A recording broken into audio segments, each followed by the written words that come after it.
Well, after just 10 months behind bars, disgraced former Chicago Alderman Ed Burke walked out of prison today. Yeah, he'd been sentenced to 2 years in federal prison for public corruption. But tonight, NBC5's JC Navarrete got a chance to speak with his wife. Hi there, good evening. We are just outside of City Hall, a place that became like a second home to Ed Burke. We remind you, he served more than 50 years as an alderman and the head of the powerful Finance Committee. How is he doing in the halfway house, ma'am? On a quiet street on the south side, Ed Burke's wife, Ann, gave us an update on her husband. Disgraced Chicago Alderman Ed Burke was released from prison Tuesday morning after only serving 10 months of his 2-year sentence.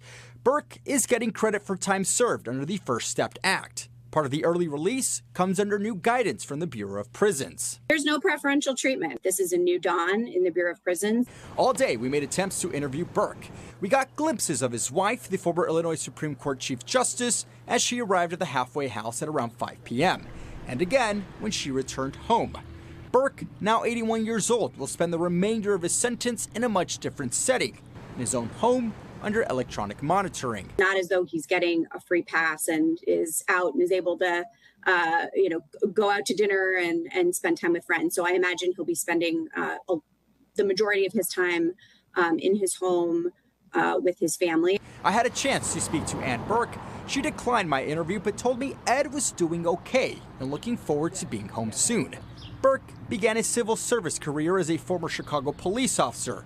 He ended it as a convicted lawbreaker. It's unclear when the former alderman will be released from that halfway house and allowed to return home. His sentence is projected to end February of 2026. Then Ed Burke will finally be a free man once again. But tonight, he got his first taste of freedom. His wife telling me both of them had milkshakes before reporting to the halfway house. I'm told Ed Burke opted for a chocolate shake.